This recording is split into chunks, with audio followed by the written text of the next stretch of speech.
Nelson Mandela, freedom fighter, liberator of my people in South Africa. Should it become necessary that I deal with the devil to ensure the success of my mission, then so be it. So in response to your question, Mr. Ted Koppel, for my association with Fidel Castro, Yasser Arafat, and Muammar Gaddafi, I owe no apology. Interviewing Nelson Mandela on a TV show. Ted Koppel was the interviewer. I want you to know, he wanted Mandela to condemn Muammar Gaddafi, Fidel Castro, Yasser Arafat, right there on TV. Mandela said, these people helped me when apartheid was on the rise. I dealt with them out of necessity, so I do not apologize. You hear? Though it grieves me to see the people suffering, but chains of bondage have been placed on my head to impede my progress. And then he said, thorns and thistles have been laid on my bed to curtail my rest. I've been tortured and suffered immensely. They isolate me, incarcerate me. Still in spite of their barbarous cruelty, I will never apologize for my identity.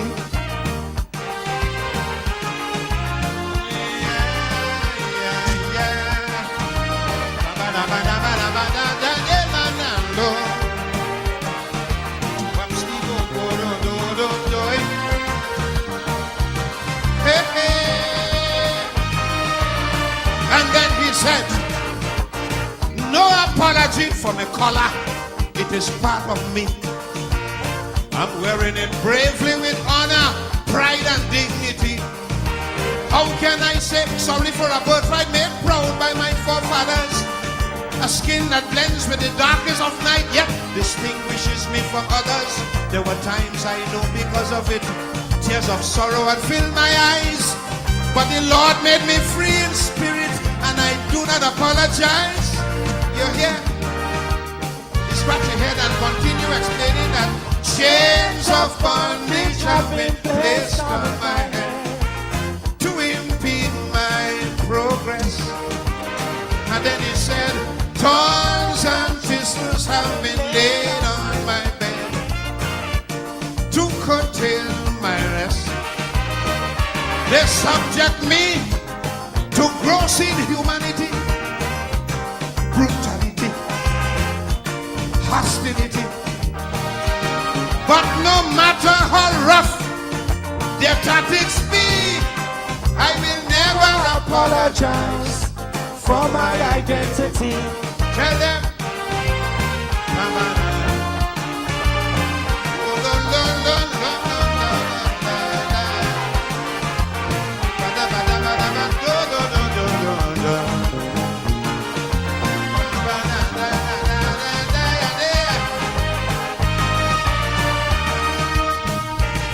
I owe no apology personally. I have done no wrong.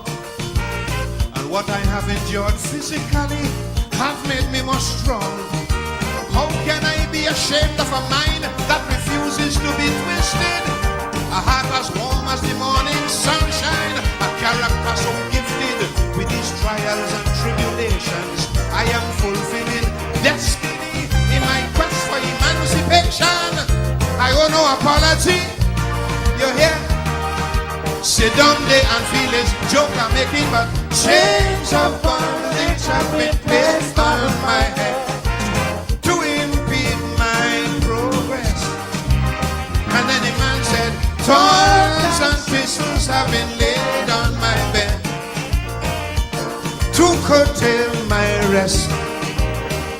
I've had my share of pain and misery. It was ghastly, downright nasty. They try hard, but they fail miserably. Cause I never apologize for my identity.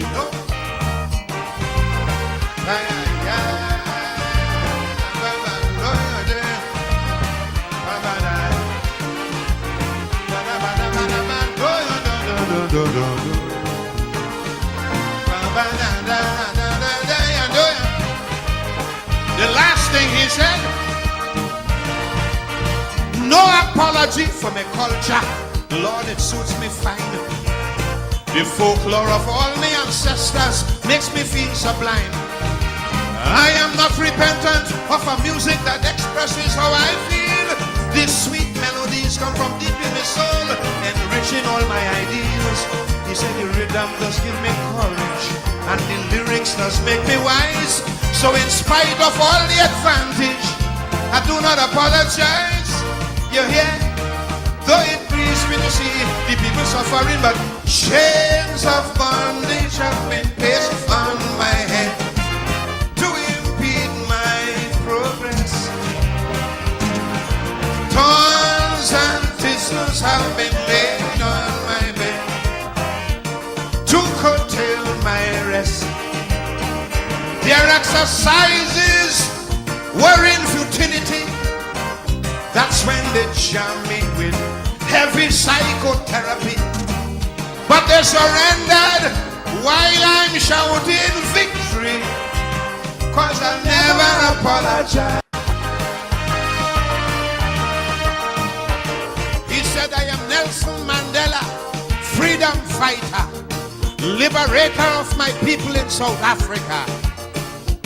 Should it become necessary that I deal with the devil to ensure the success of my mission, then so be it. So in response to your question, Mr. Ted Koppel, for my association with Fidel Castro, Yasser Arafat, and Muammar Gaddafi, I owe no apology. Interviewing Nelson Mandela on a TV show, Ted Koppel was the interviewer. I want you to know, he wanted Mandela to condemn Muammar Gaddafi, Fidel Castro, Yasser Arafat, right there on TV. Mandela said, these people helped me when apartheid was on the rise. I dealt with them out of necessity, so I do not apologize. You hear? Though it grieves me to see the people suffering, but chains of bondage have been placed on my head to impede my progress. And then he said, thorns and thistles have been laid on my bed to curtail my rest. I've been tortured and suffered immensely. They isolate me, incarcerate me. Still in spite of their barbarous cruelty, I will never apologize for my identity.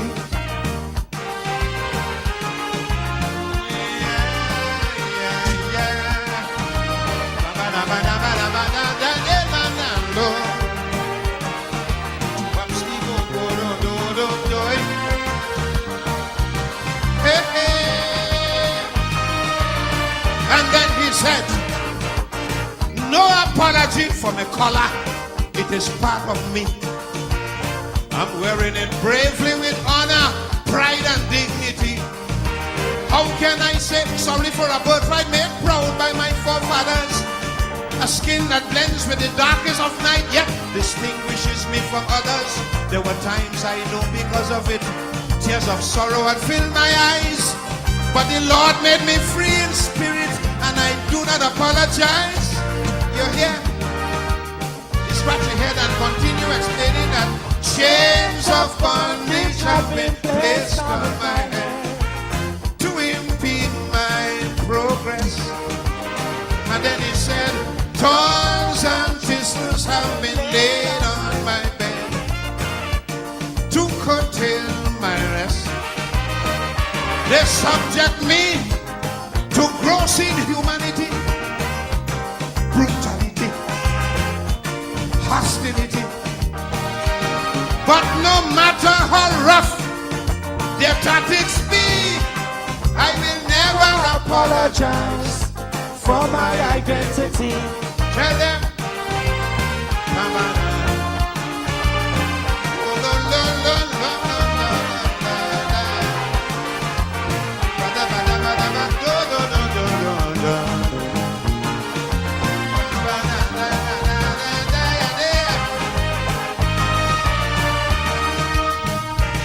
I owe no apology personally. I have done no wrong. And what I have endured physically have made me more strong. How can I be ashamed of a mind that refuses to be twisted? A heart as warm as the morning sunshine, a character so gifted with these trials and tribulations. I am fulfilling destiny in my quest for emancipation. I owe no apology. You hear?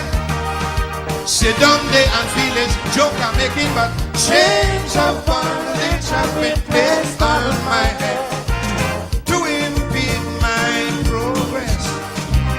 And then the man said, thorns and thistles have been laid on my bed to curtail my rest. I've had my share of pain and misery. It was ghastly, downright nasty. They try hard, but they fail miserably.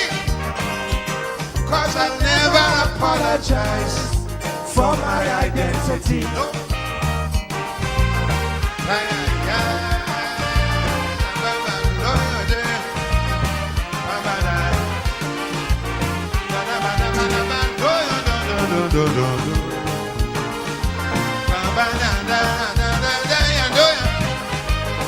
The last thing he said,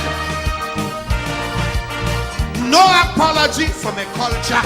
Lord, it suits me fine. The folklore of all my ancestors makes me feel sublime. I am not repentant of a music that expresses how I feel. These sweet melodies come from deep in the soul, enriching all my ideals. He said the rhythm does give me courage, and the lyrics does make me wise. So in spite of all the advantage, I do not apologize. You hear? Though it grieves me to see the people suffering, but chains of bondage have been placed on my head to impede my progress. Thorns and thistles have been laid on my bed to curtail my rest. Their exercises were in futility. That's when they jam me with heavy psychotherapy. But they surrendered while I'm shouting victory. Cause I'll never apologize for my identity. Never, never.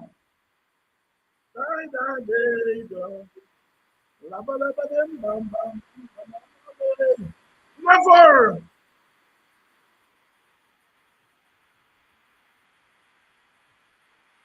Never apologize for your identity. Whenever you apologize for your identity, you're giving up your humanity. Your identity is that which you, the individual, identifies with. And if you don't identify with anything, you are nothing. Never, never apologize for your identity. You have a right to critique your own. You have a right to rebuke your own. But never, never apologize for your identity. I've been saying on this program, night in, night out, there is a grand plan for Africans to start apologizing for their identity and then rejecting their identity. The day you apologize and reject your identity, you are a slave again. And that's what they want. Not the physical plantation. There's no physical plantation to take us on. But Marcus Garvey's words in 1937 in Menelik Hall, Nova Scotia, in Canada, speaking to some Africans there before he left to come to the West Indies on a trip. Emancipate yourself from mental slavery, because that's where they're going for the mental. Emancipate yourself from mental slavery. None but yourself can free your mind. Some say it's just a part of it. But we got to fulfill the book, and the book is the human book. Never, black people, never apologize for your identity, because no other racial or ethnic group in the world has done that. No other ethnic group in the world apologizes for its identity. Good evening and welcome to Politics 101. It's Friday night and it's Politics 101.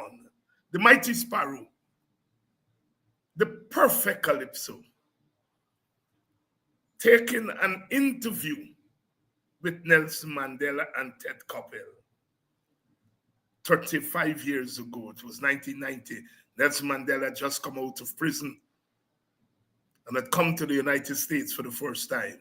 Ted Koppel was the doyen of white American broadcasting. He had a show called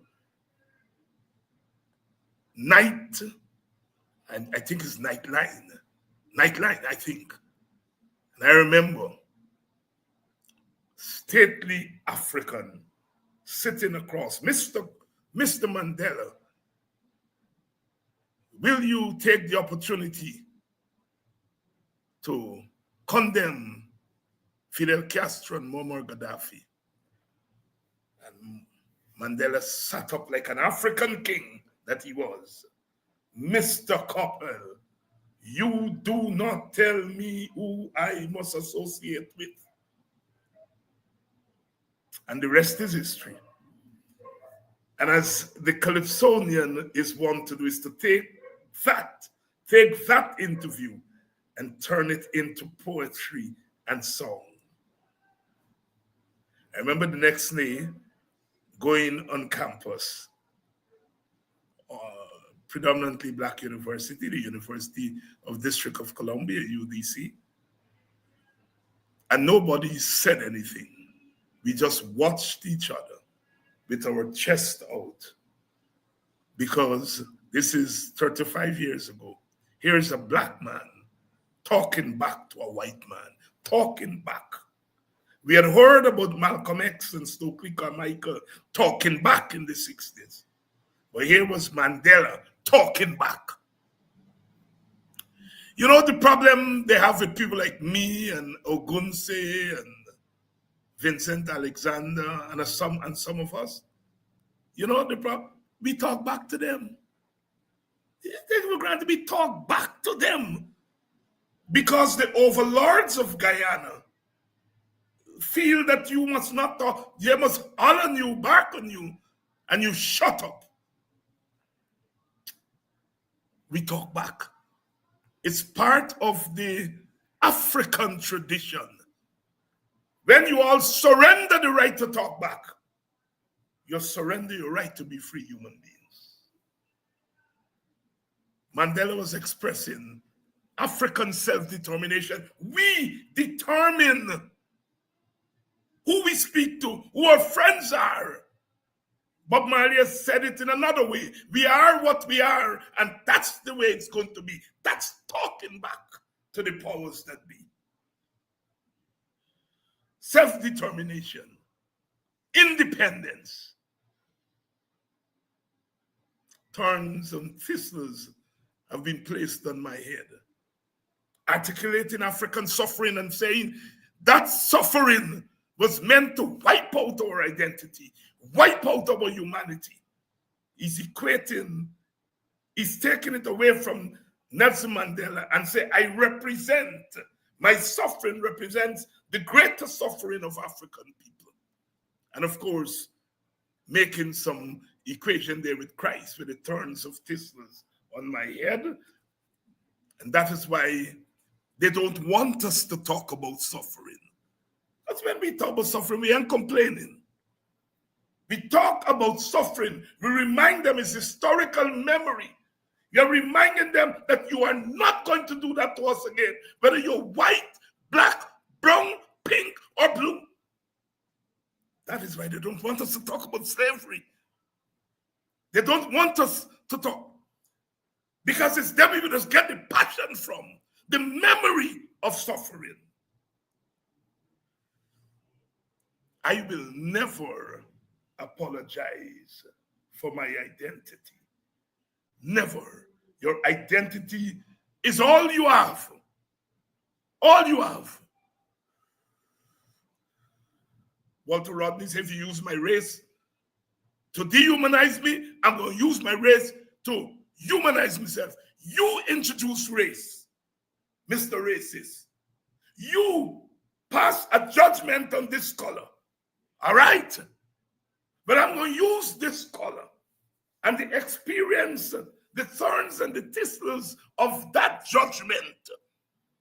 And I'm going to turn it back on you. You create the race of dehumanization, and I'm going to create the race of humanization. That is what they cannot take in Guyana today with some of us. David Hines is stuck in the 70s and stuck in the plantation too, and stuck in the Middle Passage too, and you are not going to get me to stop it. And I'm going to say to African people every day, remember the Middle Passage, remember the plantation. It's not your shame, it's your overcoming. Resistance, African resistance. Sometimes we play with it. We play with it. But no one will stop us. No. I'm not ashamed of my color, says Sparrow, paraphrasing Mandela. I'm not afraid of my culture. I give the world in song, in dance, in word, in painting. I give the world its conscience.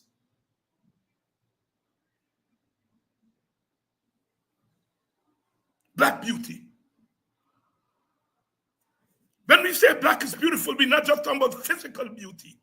We're talking about mental and intellectual beauty. That's what these here today can't take. We are not ugly intellectually. We are beautiful intellectually. Beautiful. We give the world books to read. Oh, Europe underdeveloped Africa, capitalism and slavery. They have to read it in their universities. They came before Columbus, black skin, white mask. They have to read it so they can humanize themselves. Somebody asked me, why did you teach at white universities and not black universities? Black universities have to learn blackness, but it's not only black people have to learn blackness. White people have to learn about slavery too. White people have to learn about the Middle Passage too. White people have to learn about colonialism too. And brown people and red people, because if they don't learn, they're going to try to enslave you in Guyana in 2025. I'm here to teach them too, because they're intellectually ugly. And we have to let the beauty.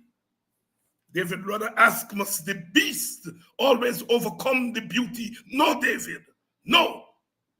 The beauty is constantly overcoming the beast, not without a fight. Good evening and welcome to Politics 101. We are on a mission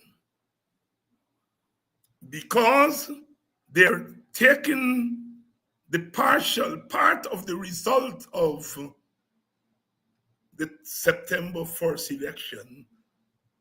They are celebrating it as the return of the black man to the plantation. Ooh, the PNC is dead. The WPA don't have members. APNU will not survive until they are celebrating the premature demise of the black man. And they're celebrating it because they got some of black men and black women to provide the optics. But optics are not substance. So they're celebrating. When you see they celebrate the demise of APNU and the PNC and so on, they're not just thinking about no political party. They're thinking about the demise of black beauty, black resilience. That's what. Because it's black beauties that are standing in the way of their ugliness. It's black power that is standing in the way of their big plan to disempower the black man. We are stuck in the 70s. No, we are bringing the 70s into the 2020s. W.B. Du Bois said the 20th century would be the century of the color line. And the 21st century, David Rudder asked, he said, the more things change, rearrange, everything remains the same. And he's saying to Brother Du Bois, wake up from your grave and come and make that proclamation. And Rudder says, is the 21st century going to be the century of the color line? Will our children keep running and running and running? Look, one is running in Ben Snores, one is running in Beijing, China, one is running in Guyana. A black boy was killed, Quindon Bacchus. And the one that they charged for killing him walked free. You could kill a black man predictably and walk free in Guyana. Black man, black woman, decide whether that's what you all want. You are the sons and daughters of Maroons who went on the plantation and said, I'm not staying there. I'm running up to a compound in Jamaica. I'm running into the bush in Suriname. I'm running into the bush in Baracara, Guyana. You all come from Maroons who didn't take shit.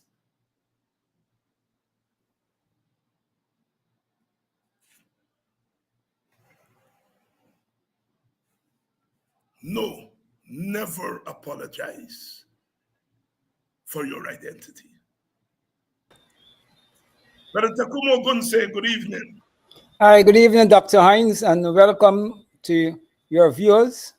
It's a pleasure to be back in the Politics 101 company or family. And I don't have to tell you that you are not responsible for what I said in the last 15 minutes or so. Do I have to tell you that? You don't. Talk to You us. don't. Talk to us. Reflect on anything that I said just now to start off our interview tonight. I think that you quite correctly point out what is the PPP's end game for Guyana. And that is to deny African people and Amerindian people the right to the birthright in this country. I mean, African people have had centuries of enslavement. We built this country from nothing. And now that we have oil, you have a set of rulers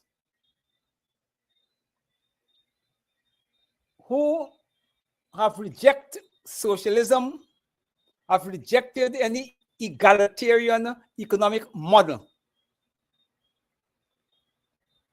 And they are implementing unapologetically an economic system and a political system based upon Indian domination.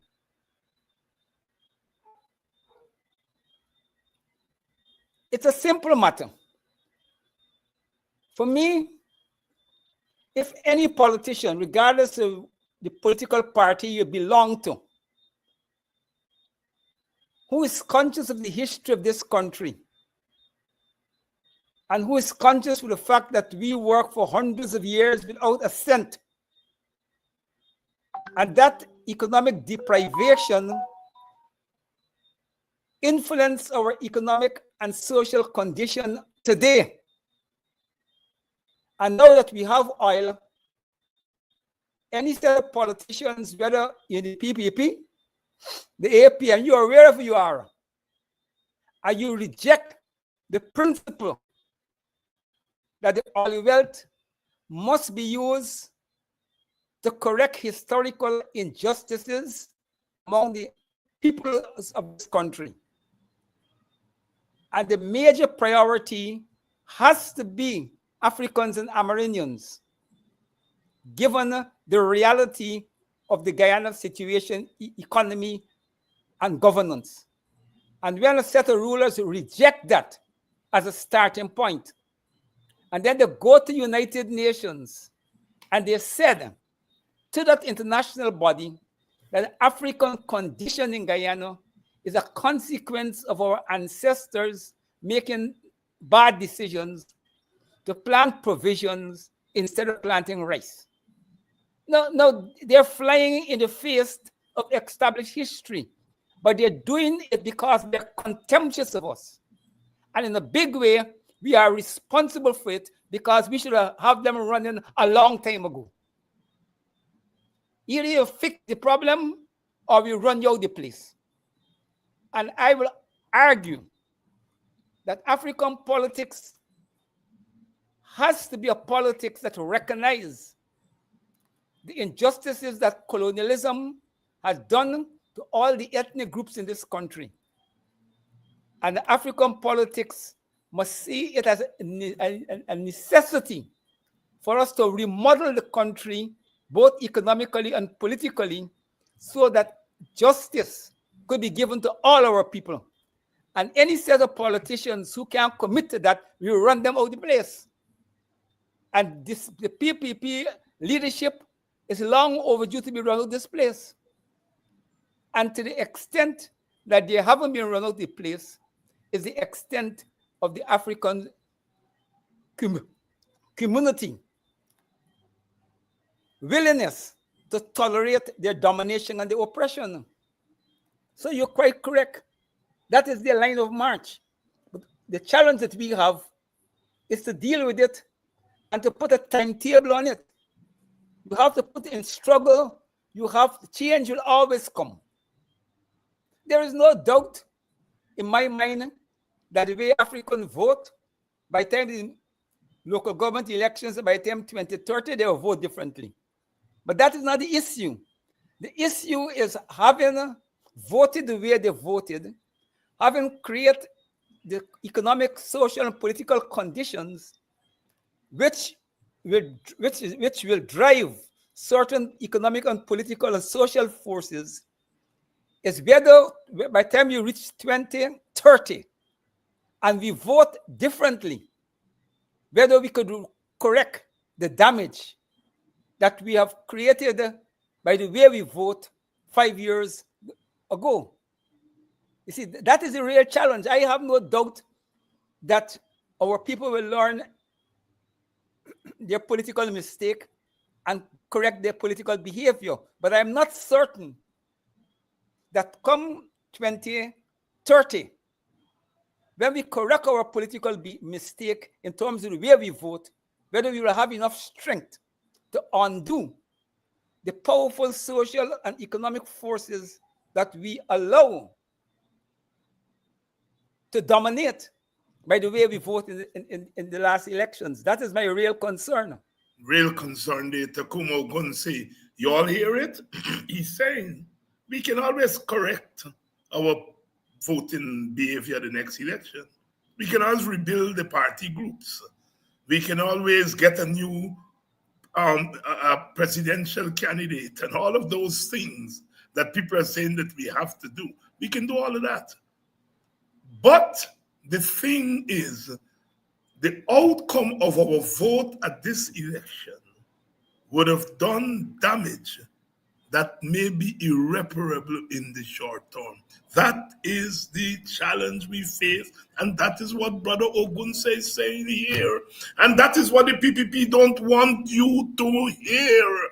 They are pleading, can Terence Campbell get David Hinds to stop his politics of victimhood? Get David Hinds to say black people are victims. Black people are not victims, or if they're victims, he shouldn't talk about it. So some of them are saying, we aren't victims. And some of them are saying, we are victims, but don't talk about it because you just get Indian people vexed. You all understand?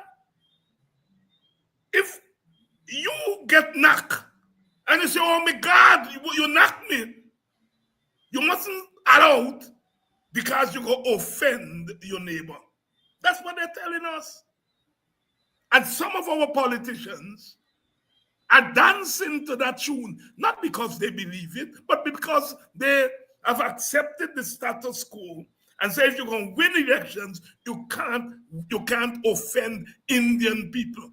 And really, you're not offending Indian people.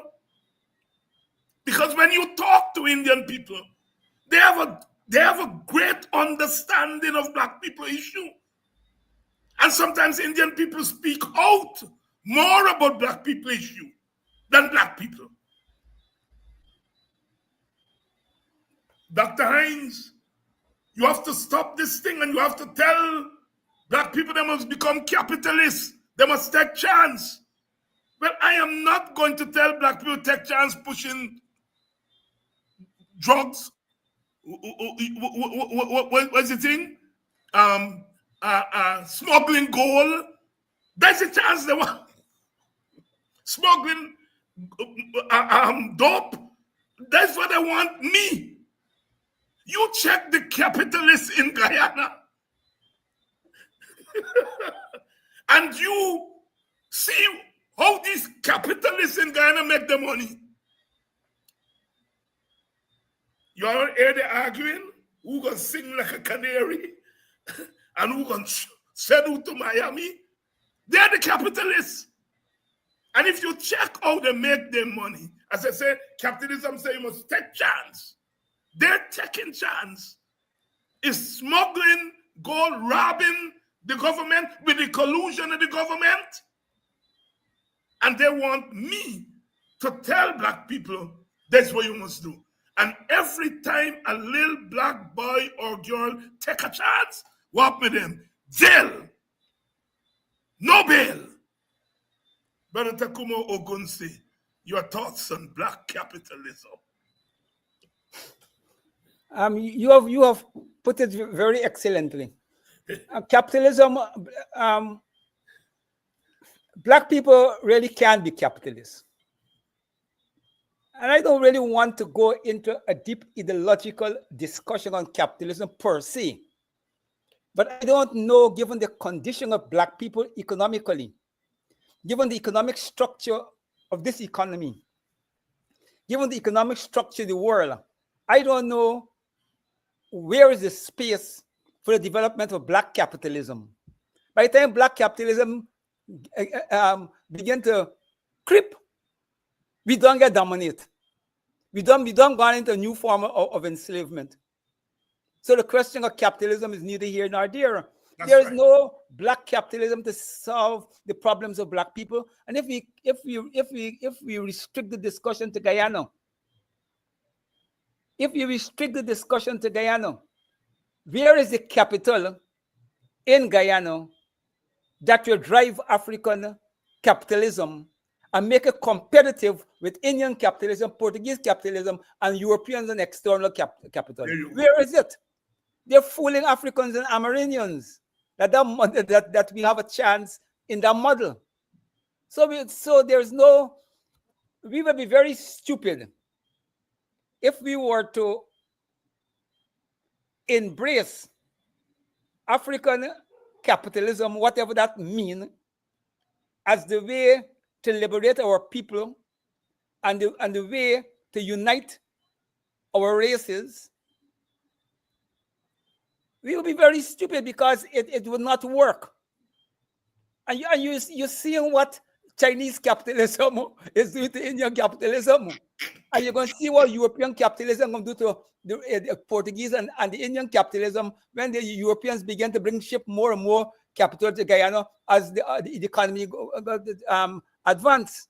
Soon, way the Indians are boasting about and feeling good about, they're going to be paupers relative to big white capitalism. So I don't know there's any future in that. And even if there's a future in that, we don't have the capital basis to give that any serious shot. So we'll be wasting our time. Yeah. And Brother Ogun, I know, we agree. And we want black entrepreneurship. Yeah. We want black entrepreneurship. We want black people to accumulate wealth. What we don't want is an accumulation of wealth that pauperizes the community. That is when we think we're accumulating wealth, we end up accumulating poverty. Let me give you two things, and then you'll take the floor. During the campaign, an old PNC member, I'm not going to call his name because he hasn't given me permission, although I don't think he would mind me calling his name, but an old PNC member of the 70s and 80s, he came to me, I was at Melanie. He said, David, I hear you talking about a lot of things, but you don't talk about cooperatives. He said, that's how black people accumulate their wealth. They accumulate their wealth as a collective. That's how they accumulate their wealth. And I think I touched on the subject one or two times when I spoke after that. Ravi Deva said to me privately and publicly, David, cooperatives dead. So here we have an African elder saying, David, don't make the mistake of thinking that black people can accumulate wealth in the same way Indian people are accumulating wealth. And the cooperatives are important. And here is the Indian guru saying, David, tell your people to reject cooperatives and go to this free market kind of capitalism. Your thoughts on that? It's a simple model that have proven itself throughout the world. Whenever people want to oppress you and dominate you, the first thing to do is to take you out of your historic construct. And I don't know, you have to be bright first to do that. When white people begin to colonize the rest of the world and they reach indigenous people, the first thing to do is destroy your gods, take away your gods, take away important symbols from you and weaken you and dominate you. And it's the same thing have dominated since umpteen thousand years. So when Rafi Deva them come with that, they come with nothing new. And if conscious African leaders and thinkers must see it, it is the condition that they got us in with street protests. They got us to buy into the notion, and with the help of white people, okay, to give up an important plank of our historic struggle. And when people don't have money to fight the way others may be able to fight and to sustain themselves, you have to fight with the tools that you have. And our tools is our bodies, resistance, come in the streets and make the point and force the system to look after our interests and to make political compromise. That's how we win independence. That's how we get the chains off our legs. And every weird African living in the world, anytime we give up the right to protest, we're in big trouble because we have nothing else. We don't have nuclear weapons. You don't have even a mother country with a nuclear weapon. And we don't have big warships. We don't have the big warships and and so forth and so forth. And anytime you see people telling you to give up your historical construct, the things that make you survive in this hostile world, you know they're not they don't have your interest at hand. And you ought not to listen to them. So Rafi Dev could talk what he likes. I don't listen to Rafi Dev because Rafi Dev is not there to liberate me. Rafi Dev is there to help the PPP domination of me and African people. So I can't listen to him. Well, My problem is our own leadership. Mm-hmm. My problem is our own leadership.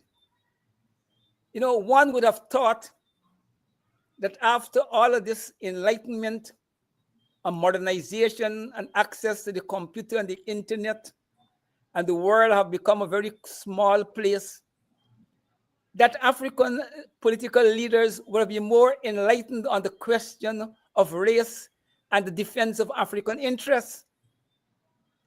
And I'm worried that the younger generation of politicians, those who have urged in the last elections to split the vote, I've listened very carefully. I haven't seen a self-criticism. Damage have been done. And they're behaving like they're not responsible in part for what have been done to our people and the country as a whole. And I'm watching at their politics and their political culture, which is very worrying because it is not inspiring for a younger breed of politicians. I've been careful not to say much on these matters because as an elderly person, the first thing they want to invoke is that you're against young people. But I can't understand politics in this modern world. We're intelligent political people. They're far more academically brighter than me. But I don't think they're more politically intelligent than me. But I will concede academically they're probably far more superior than me. And they took the country and their constituents and their people down a road. And they see the results. And they're up to now, they haven't come and say, look, we were either correct or we were wrong.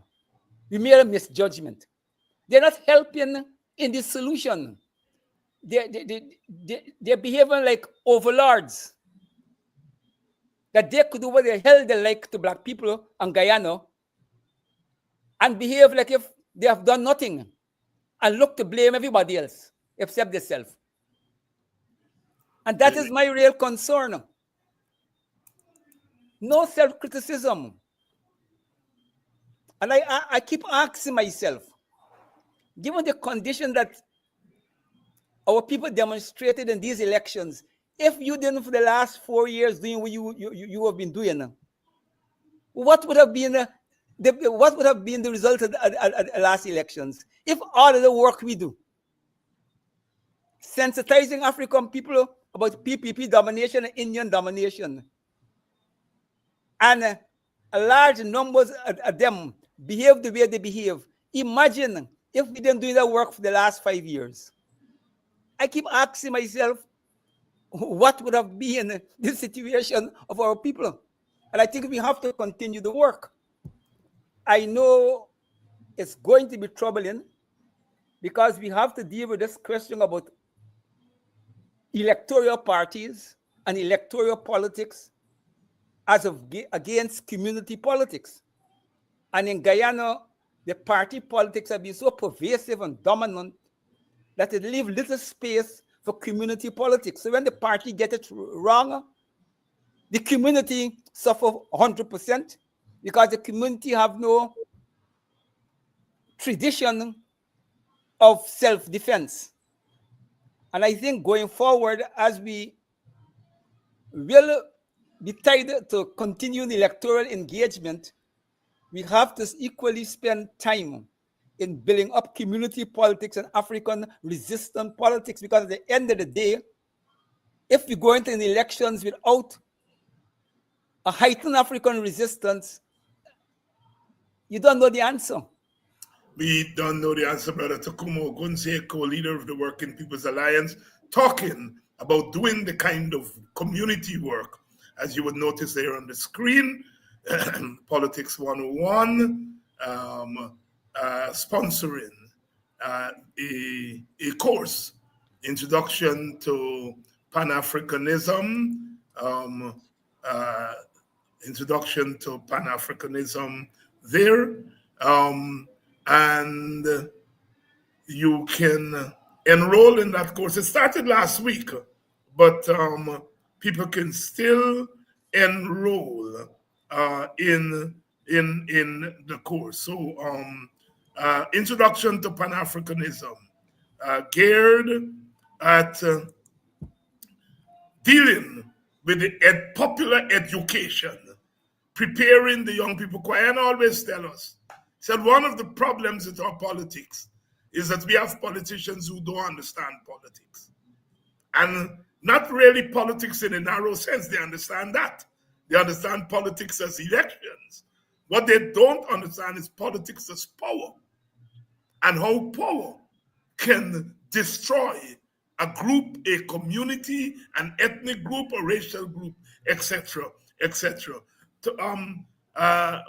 Brother Tacuma Ogunseye here tonight. Brother Tacuma, 2 years ago you were charged with I think they say terror or inciting racial hostility. Brother Kidaki, another WPA member, was similarly charged. And both cases were dismissed for want of prosecution. Your case a few weeks ago, Kidaki's case last week. We haven't had a chance to talk yet with you, but since I have you here,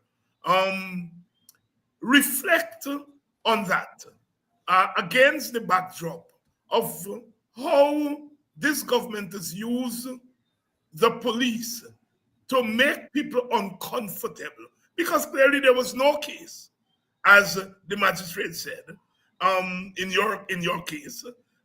She upheld the no case submission by attorney Nigel Hughes because there was absolutely no case.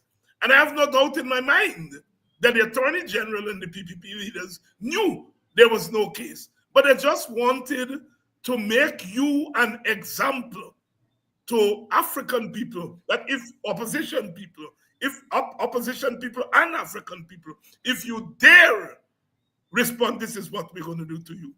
Your comments. Yes. Firstly, I want to once again thank Brother Nigel Hughes. In both cases, he was he defended us, and we are very extremely grateful to the brother. As you quite correctly said, they had no case from the start, but you got to understand the politics. Remember, I made the call for an African uprising, and I made I point out that if Africans use our position in this equation, we could close the show overnight.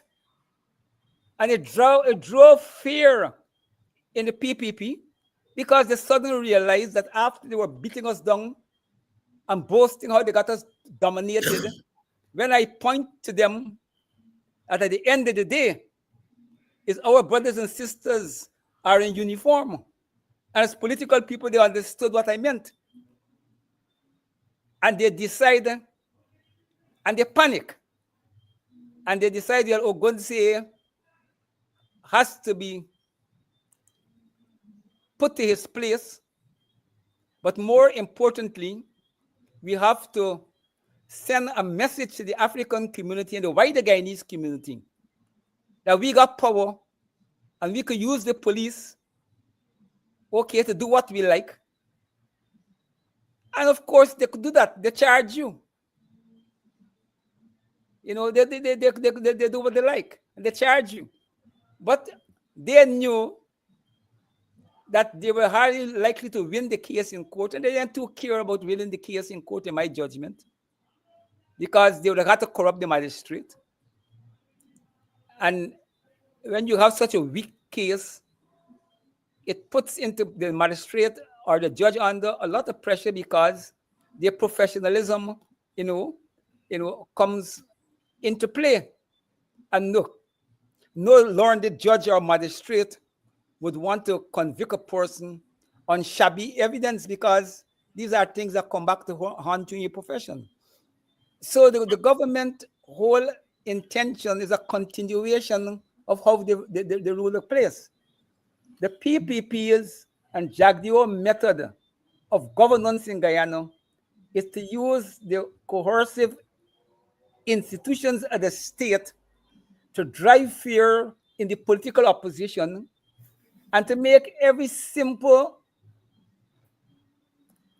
manner that we have used in the colonial days to get economic and social and political rights and progress, they try to criminalize it. So if you talk about resistance, resistance means terrorism, resistance is a bad word, we're going to banish you. If you proclaim African dignity or Amerindian dignity, okay, we banish you. So they have rewrite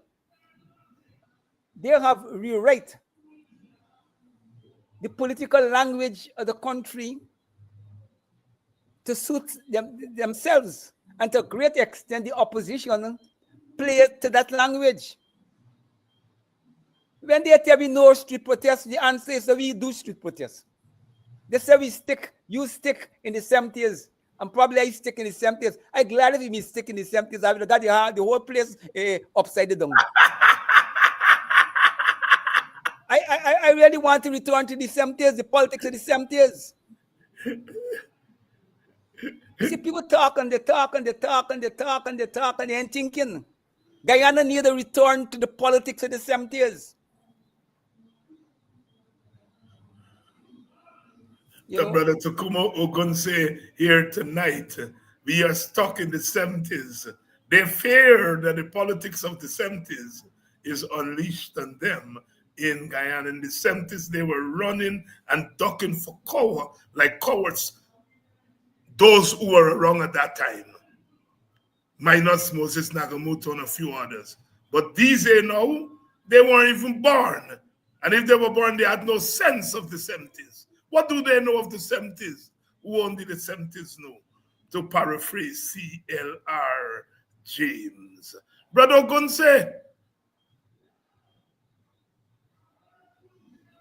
terrorist bombing in the middle of Georgetown. Venezuelans came in the morning in a boat and made his way to a gas station in Georgetown. Didn't worry about cameras. He gonna lay down a bomb and walk back or drive back to Virgin Eugene.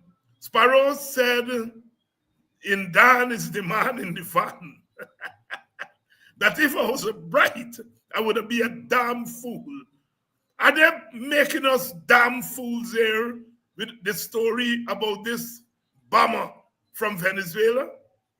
Okay, I want to first extend my personal condolences, and again the WPA condolences, because we did it before, to the family, the bereaved family, and the tragic death of that little innocent sister. Look, anytime there is a major bomb explosion in any society, and more so when it resulted in the loss of life, it's a serious matter, and it's also an unfortunate development regardless of the circumstances. But we have to, as a society, while we don't want to trivialize incidents that are important, we have to make sure that those who have the responsibility, the government and the police and the security forces and so forth, those who have the responsibility to protect the country and to decipher and to bring to justice the offenders, that they act above board. And I could tell you a lot of Guyanese are not convinced by the way in which the government is handling the matter. When this thing first happened, and I read the response of the president from where he was in Arabia, when he said that he will institute back death penalty, you don't get no evidence yet, no investigation, and you don't decide that what happened requires the government deciding that they will invoke or press for the death penalty. It makes me, I ask myself, are we into some kind of political gimmick?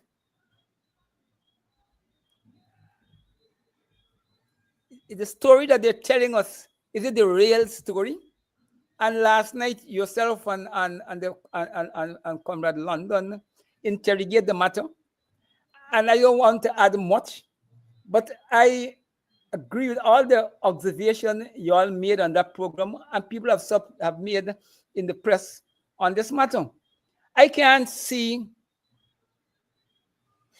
how a terrorist, whether he's working as an agent of the sophisticated criminal gangs in Venezuela, or an agent of the Venezuelan government, I can't see how he could engage in such an amateurish operation.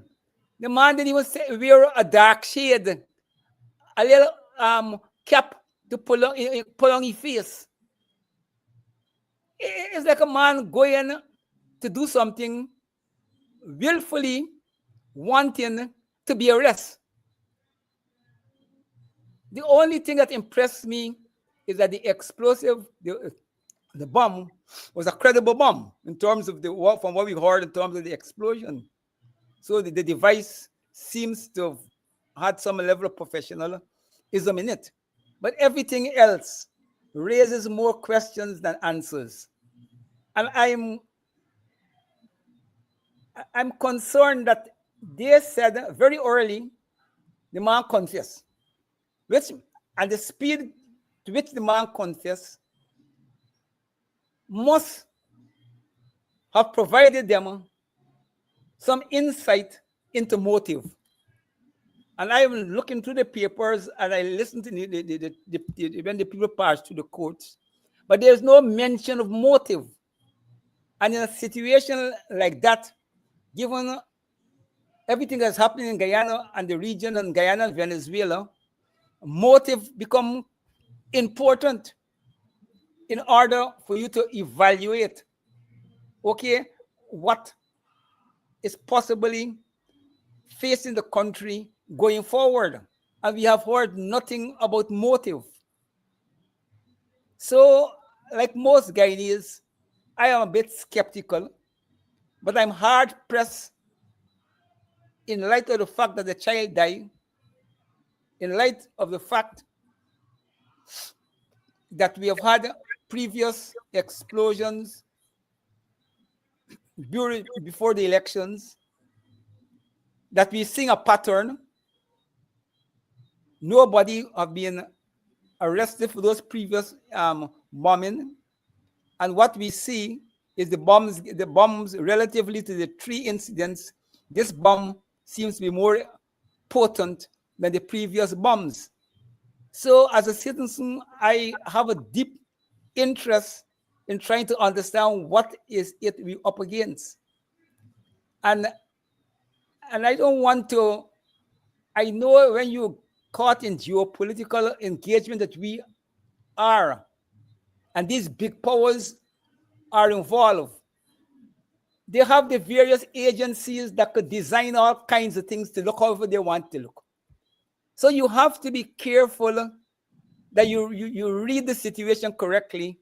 And I can't say on the basis of the evidence that is before the Guyanese people, I have a clear understanding of what we're up against.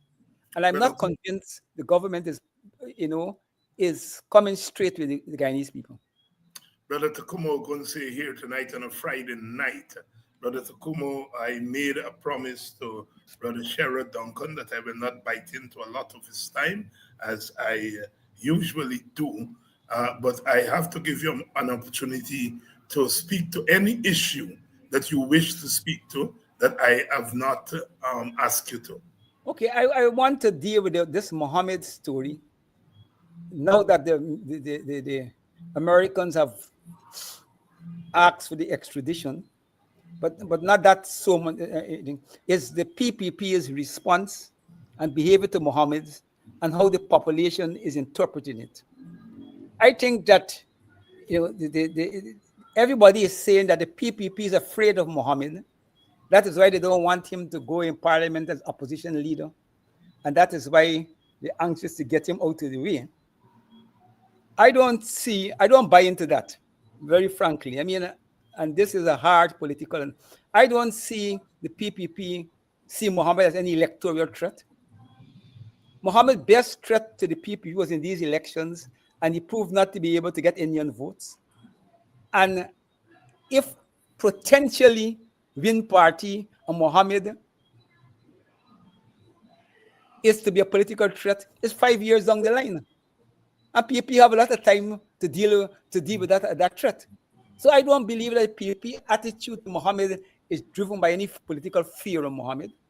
I think the PPP attitude to Mohammed is to get themselves closer and closer to the Americans and to demonstrate to the Americans and Washington that they are doing everything in their power to make sure that he's being extradited. And to the extent that he's not extradited immediately, it's a question of the courts and so forth and so forth. But their position is to put pressure on Mohammed in order to get closer and closer to the Americans, to use that to trade off. Because though the Americans have indictments for PPP people, and I think they're overpressing the Mohammed thing, overpressing Mohammed as a way to say to the Americans behind the scene, easy, man, easy. I think that is what's really playing out. And the local population is believing that the PPP is afraid of Mohammed electorally and politically. The PPP is not afraid of Mohammed electorally or politically, but they're afraid that the Americans may call PPP people card, and they're trying to get so close to the Americans and to be willing actors that they could have a deal to save the skin and the skin of the people. Brother Tacuma here weighing in on the tussle between the Mohammeds and the PPP, because that's what it is. That's what it is. People can read. Now, we understand, Brother Tacuma, and we must understand that given a section of the population, given that a section of the population doesn't like the PPP. And so, in what is this tussle between the PPP and Mohammed, they are going to go against the PPP. And I think I'm asking, do you agree that that is what is partly playing out, especially among sections of the African Guyanese population? Yes. I mean, and you could understand it because that's how the lay person see the politics. But we have a duty to go deeper behind these things. Yes. And I'm trying to share with your viewers that more deeper, political insight. Because even if you take Mohammed to be an electoral threat, that threat can't realize itself till about 2030. So people is not under any electoral pressure from Mohammed, but they're under pressure for American behavior. That's right. That's right. And so putting the Mohammed issue in larger context, as I've said on this program, I am less interested in Mohammed. If Mohammed and his father are guilty of what they are accused of, there is some criticism there. But if the government is proven to be in collusion with them, if the government got their own people doing what Muhammad is accused of doing. That's where my interest is. Because Muhammad ain't running no government. It's then the PPP who running the government. Am I wrong, Brother Ogunseye? Quite right. In taking that attitude? Quite right. That is what is more important, because at the end of the day, they're there to protect the national interest. Muhammad is not there to protect the national interest at the time when he was doing what he was doing. Right. Brother Tacuma Ogunseye tonight. Brother Tacuma, thank you very much for coming through after a long time, the election campaign and so on and so forth. But we are back. We are back to normal now, and so we'll see you quite regularly. Thank you very much, my brother. Yes, and I have a better computer, which was part of the problem. Brother Tacuma Ogunseye here tonight. Please, those of you who have not enrolled for the course, Introduction to Pan-Africanism, every Saturday afternoon, so we're on tomorrow at 4 to 6. It's a virtual course online, and once you register for the course, you will get a link. I think there's a small registration fee, but don't worry about that. That is not more important. What is important is for you to come into the course. And it's an 8-week course. We introduced the course last Saturday. We continue tomorrow from 4 to 6. The number to call is 592-624-11. Sorry, this is 7725. I think that's what it is. 7125. 7125. It's there on the flyer, so please enroll for the course. So those of you who are enrolled, I see you all tomorrow, and for the others, I will be back on Wednesday, live spare, and we will continue with our program, Politics 101. Have yourself a good weekend. Take some time to relax. If you're a workaholic, do something productive. See you.